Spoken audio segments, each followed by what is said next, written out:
I've spent many years reading books and searching for information about personal finance. But let's be honest, don't you also want to achieve financial freedom? That's exactly my goal. I've got an idea. I want to share my entire journey with you and have you join me in this challenge as I reach my financial milestones. On this channel, I'm going to show step by step how I manage my money and invest it, with the final goal of reaching $1 million in net worth. Let's go! I am a 29-year-old living in the United States, specifically in New York, and I have spent the past 6 years working in the financial sector, with a particular focus on banking. Let's start with the first portfolio update, as of September 1st, 2025. Just to be clear, all the numbers I mentioned are in US dollars. Let's kick off today's portfolio update by taking a look at my checkings and savings. I currently spread my money across 4 different banks. The first one is SoFi. This is the account I actually use for my day-to-day life. All of my regular expenses run through SoFi. I just paid the rent, and as of now, the balance is at $600.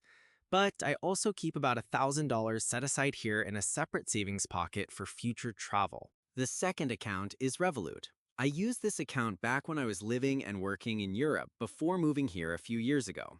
I still keep a balance of $10,355 in Revolut to cover any expenses I might have in my home country. Next, I want to mention the 2 accounts I use for high-yield savings, Amex and Robinhood.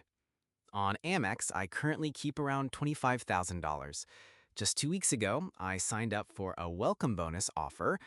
They give a $400 bonus after you deposit $25,000 and keep the money there for at least 60 days. The interest rate here is 3.5%, which isn't the highest available, but the bonus makes it worthwhile. On Robinhood, I'm keeping about $9,500, earning a 4% yield. The idea with this cash is to eventually move it into crypto when the timing feels right and prices have pulled back a bit. The total amount I currently have in checking and savings accounts adds up to $46,551.31. Now, let's move on to the second category, pension plans and health savings account. The first account here is with Empower, where I keep my 401k. At the moment, I contribute 6% of my salary, and my company matches that with another 6%. So far, I've personally put in $24,612, and my employer has contributed the same amount. The total value of this account stands at $60,619, which reflects gains of $11,395, representing a 23.1% increase. I'm now considering increasing my contributions beyond 6%, even though the company match stops there, so I can maximize it for the year. The second one is with LifeSight, my old pension plan from when I was working in the UK. Back then, I was contributing about 8%, and my employer was contributing an additional 10.5%. Altogether, I've put in $7,778, while the company added about $11,279. The account today is worth roughly $34,190, with gains of around $15,134, which means an appreciation of nearly 79%. And lastly, I have my HSA. My company contributes $500 each year, and I add just a very small amount myself, something like $3 to $5 per paycheck. The balance here is small, and to be honest, I hardly ever touch this money. The total I currently have across my pension plans and HSA accounts adds up to $96,601.24. Now let me walk you through my ETFs and mutual funds. I currently hold a mix of 3 ETFs and 1 mutual fund, all of which I manage through my Vanguard brokerage account. The first one is VOO, which tracks the S&P 500. I've invested $46,450 into VOO, and today it's worth $55,819. That's a gain of roughly $9,368, which works out to be about 20.2% appreciation. The second one is VTI, the Total U.S. Stock Market ETF. This fund invests across the entire U.S. equity market, large, mid, small, and micro-cap companies, giving broad exposure to the American economy. I've invested $8,158 here, and the current value is $10,153. That's almost $1,995 in gains, or about 24.5% appreciation. And the third one is VTV, the Value ETF. This index focuses on large-cap U.S. companies that exhibit value characteristics, like relatively low price-to-earnings ratios and stronger fundamentals.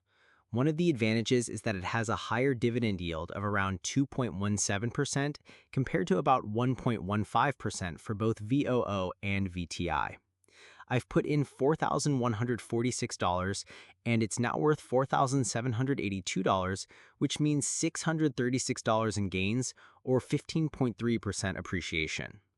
Altogether, across these three ETFs, my balance comes to $70,753. Then, moving on to the mutual fund side, I'm invested in VUSSX. This is Vanguard's Treasury Money Market Fund, which is tax efficient because the returns are exempt from state and local taxes, meaning you only pay federal taxes on the yield. My balance here is $30,530. For now, I've kept this money on the sidelines because I had in mind the possibility of using it as a down payment for a house back in my home country. But depending on how things evolve, I might transition part of this balance into the ETFs I just mentioned.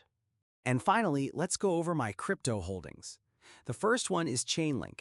I started buying this back when I was in the UK and later added just a small amount after moving to the US. Currently, it's the largest position in my crypto portfolio. I hold $12,340.39. Over the years, I've invested around $8,900, so my gains here are roughly $3,400, which is about 38.6% appreciation. The second one is Ethereum, with a balance of $4,667.61. Altogether, I've put in about $2,206. This used to be my biggest crypto holding, but just a few weeks ago, I sold 4 tokens when the price was near its recent highs. The plan now is to re-enter Ethereum later using the $9,500 I have sitting in Robinhood savings, hopefully at a lower average entry point. My total return as of today with this cryptocurrency is 111.6%. Then there's Bitcoin, where I currently hold $1,794.51. I've never been as interested in Bitcoin as in some of the other projects, but I decided to add some a few months ago, and so far it's worked out well. Right now, my performance is almost 30%. I also have a position in Solana. This is another one I originally bought when I was living in the UK. It is worth about $2,633.69. My contributions here were about $1,520, and I've gained around $1,114, which is a 73.3% increase in value. The last one, Litecoin. This is the only crypto in my portfolio that's underwater. I put in about $4,608, but today it's only worth $2,106. That is a loss of 54.3%. Altogether, my crypto portfolio adds up to $23,542.20.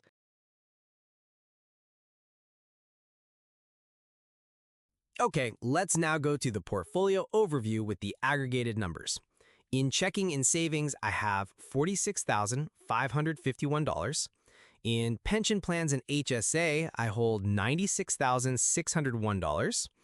In ETFs and mutual funds, the balance stands at $101,283.